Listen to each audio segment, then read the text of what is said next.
What is the root or the zero of a polynomial and how do we find them? Let's explore this today.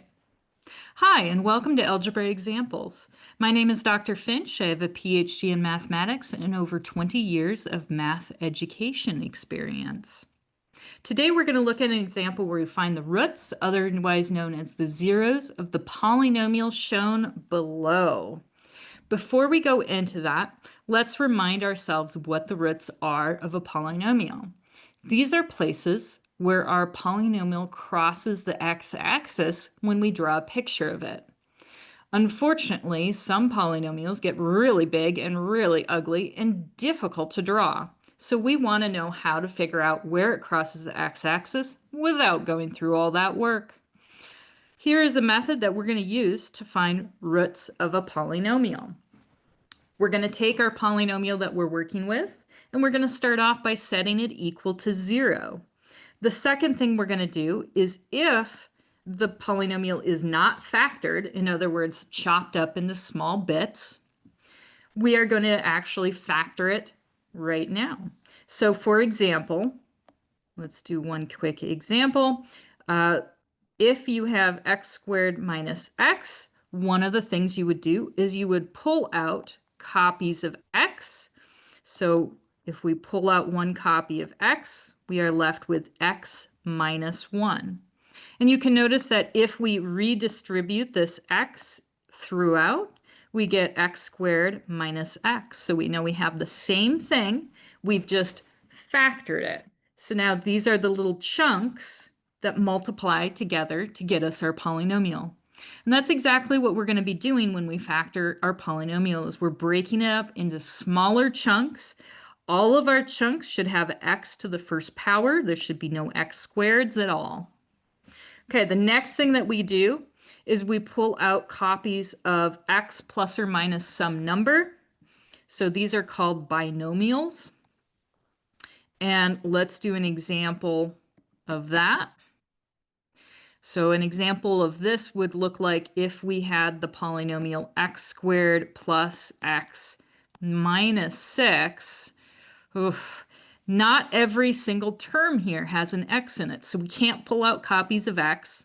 First one we can't do. But we can break this down and factor it the way we normally factor a polynomial.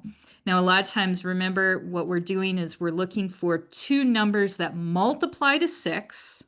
So we want multiply to negative 6 and add to positive 1.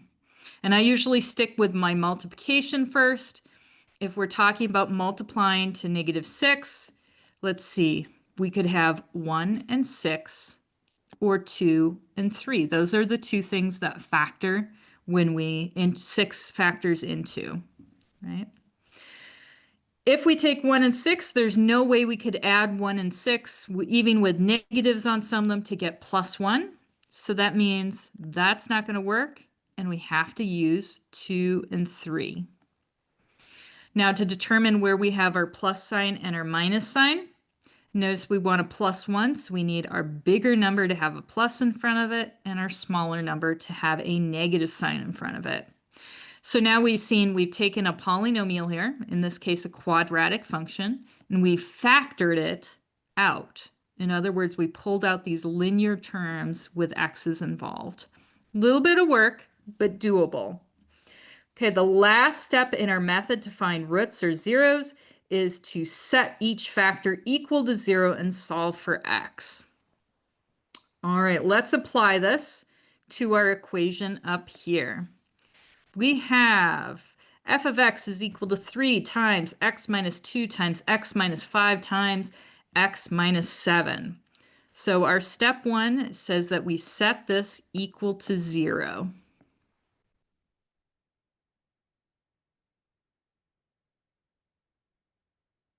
Notice that this function is already broken down into chunks where each chunk is about as small as it can get. We can't pull anything out.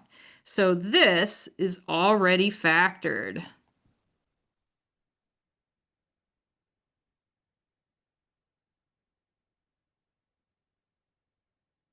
Usually, hopefully, a lot of your teachers will give you something that is already factored when they're asking you to find roots of a polynomial. If it isn't, hopefully it factors easily, and all you have to pull out is copies of x or break a quadratic function down into two linear terms.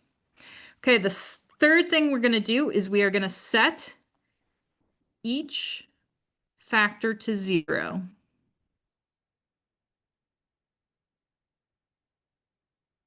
And if you want to, you can just, that number 3 on the outset, you can either drop it or you can add it into one of the factors that you're working with. It's not going to actually do anything. Okay, so we have 3 factors. Our first factor is x minus 2. Our second factor is x plus 5. And our third factor is x minus 7. So these are all linear things. We're setting them all equal to 0. And you'll notice when we solve, the first thing we do for our first term is we will divide both sides by 3. And we end up with x minus 2 is equal to 0, which is why when you have an integer out front like this, you can usually just ignore it because it's going to fall off anyway. Next up, we want to add 2 to both sides to get x by itself. So our first solution is x is equal to 2. For our second solution, we are going to subtract 5 by both sides. Don't forget, you always want to do the opposite function. If you're adding, you want to subtract. If you're subtracting, you want to add to get to your x by itself. And the last one, we are going to add 7 to both sides. X is equal to 7.